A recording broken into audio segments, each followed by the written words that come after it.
Imagine being trusted to house sit for a friend while they're away on vacation, only to have your quiet stay turned into a full-blown nightmare. That's exactly what happened to the house sitter in today's crazy story from entitled people.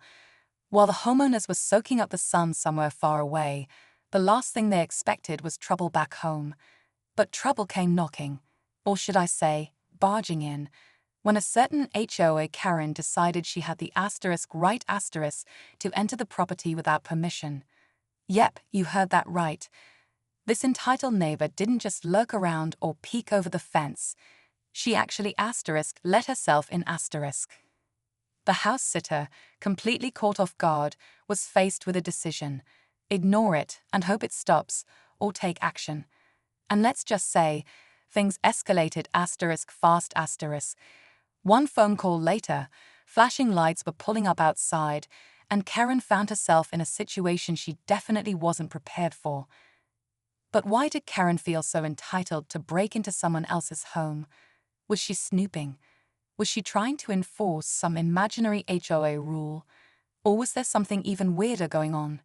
Stick around, because what happened next left everyone, including the police, absolutely stunned.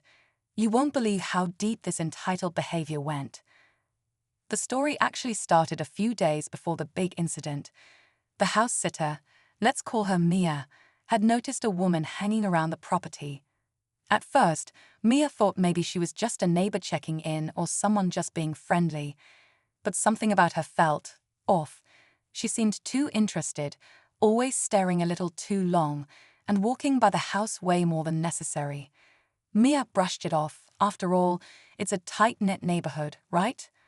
What could really happen? Turns out, this woman was none other than the infamous Karen of the HOA, someone the homeowners had warned Mia about in a quick side note before leaving. She's nosy but harmless, they said. Harmless might have been an understatement.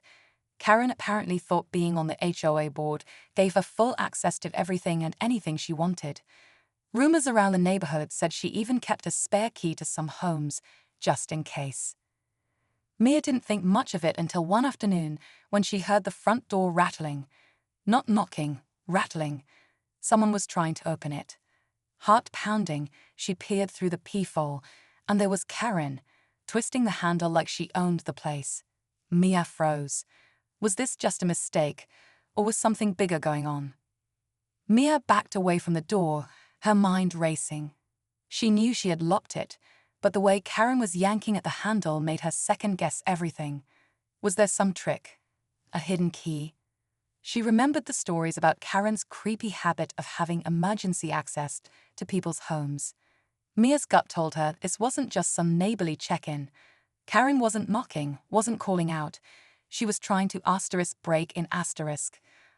While Mia stood frozen, she heard the unmistakable sound of keys jangling. Her heart dropped. Was it possible Karen actually had a key? Before Mia could react, she heard the deadbolt click, and the door creaked open just an inch. That was enough. Mia slammed her body against the door, locking it again, and grabbed her phone. She didn't care if it felt dramatic. She dialed 911 right then and there. Meanwhile, outside, Karen was shouting about HOA rights and unauthorized guests, claiming she had every reason to enter because she thought Mia was a squatter. Mia couldn't believe what she was hearing. She had the homeowner's written permission, had been introduced to a few neighbors even, but apparently that didn't matter to Karen. As Mia waited for the police, she couldn't shake one terrifying thought. If Karen had a key, who else did? Mia stayed pressed against the door, listening to Karen's angry footsteps pacing back and forth outside.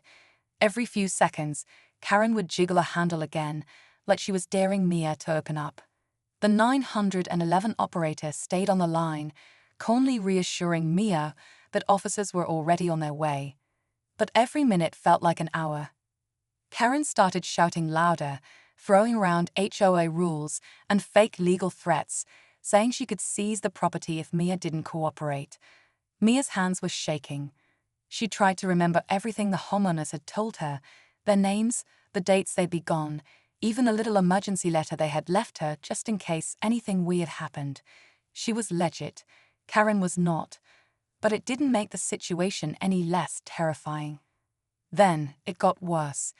Mia heard a loud bang from the side of the house. She peeked through the blinds and saw Karen trying to open the back gate. This wasn't just some nosy neighbor anymore. It was starting to feel like a full-on break-in. Mia locked all the side doors and windows as fast as she could, but Karen was determined. Flashing lights finally appeared at the end of the street, but Karen didn't seem to notice. She was too busy ranting to herself about taking control. Mia held her breath, waiting for what would happen next. As the police cruisers slowed in front of the house, Mia felt a wave of relief, but it didn't last long. Instead of backing off, Karen ran straight toward them, waving her arms wildly like she was the victim. Mia watched through the blinds, heart pounding, as Karen started yelling at the officers, claiming that Mia was trespassing and that she, as an HOA board member, had full authority over the property. At first, it looked like the officers were taking her seriously. One of them even nodded as Karen shoved some crumpled paperwork into his hands. Mia's stomach dropped. Was it possible that Karen had some fake documents to back up her crazy story? Were the police about to believe her? The 911 operator urged Mia to stay on the line and stay inside until officers approached the door. But then, another curveball hit. Mia spotted a second neighbor standing at the end of the driveway, phone in hand, recording everything. Apparently, Karen's drama hadn't gone unnoticed, and now the whole neighborhood was starting to gather. Some were whispering, some looked uncomfortable, and a few were clearly fed up. Karen, still rambling about HOA laws and unauthorized occupants, didn't notice the growing crowd. She was too busy demanding that the police remove the intruder. But when one officer finally turned and started walking toward Mia's front door, she knew things were about to reach a boiling point. Mia cracked the door just enough to show her face and the paperwork the homeowners had left her. The officer, calm but serious, asked her a few quick questions: who she was, why she was there, and if she had any proof. Mia handed him everything: the homeowner's signed letter, a copy of their travel plans, and even a few text messages where they thanked her for house sitting. The officer's whole demeanor shifted. He gave Mia a small nod and told her to stay inside while they cleared things up. Outside, Karen was still shouting, now insisting that Mia had forged everything. But the neighbor filming everything finally stepped forward and told the officers that Karen had been a problem for years, harassing guests, snooping around, and now apparently trying to break into someone else's home. Another neighbor chimed in too, confirming that Mia had been introduced properly before the homeowners left. The officers turned to Karen and asked her if she had any legal authority to enter the home. Karen sputtered, pulling out some outdated HOA pamphlet that had absolutely nothing to do with legal entry.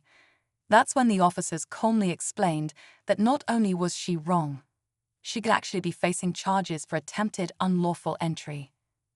As they were escorting her away, Karen shouted something strange. "This isn't over." No what they're hiding. Mia froze, confused. What were they hiding? Turns out, the real surprise wasn't Karen at all. It was something the homeowners forgot to mention. And it was hidden just a few steps away. In the locked basement, Mia had been told never to enter. After the chaos settled and Karen was taken in for questioning, Mia finally felt like she could breathe again. The officers assured her she was safe and even complimented her for staying calm under pressure. But Karen's last words kept echoing in Mia's mind. Curiosity got the better of her. She called the homeowners, explained everything, and nervously asked about the locked basement. That's when they finally admitted it: the basement. After the chaos settled and Karen was taken in for questioning, Mia finally felt like she could breathe again. The officers assured her she was safe and even complimented her for staying calm under pressure. But Karen's last words kept echoing in Mia's mind. Curiosity got the better of her. She called the homeowners, explained everything, and nervously asked about the locked basement. That's when they finally admitted it. The basement wasn't some dark secret. It was being renovated and filled with expensive artwork and antiques they didn't want disturbed. They had locked it up tight and didn't want anyone, even Mia, risking accidental damage. It was a huge relief, but Mia couldn't help but laugh at how Karen's wild imagination had twisted a simple renovation into a neighborhood conspiracy. As for Karen, she ended up facing charges for trespassing and harassment, and the HOA board quickly voted her out after the story spread across the neighborhood. Maya finished her house-sitting duties without any more drama, but she definitely had a story she would never forget. If there's one takeaway from this crazy entitled people saga, it's this: just because someone claims authority doesn't mean they actually have it.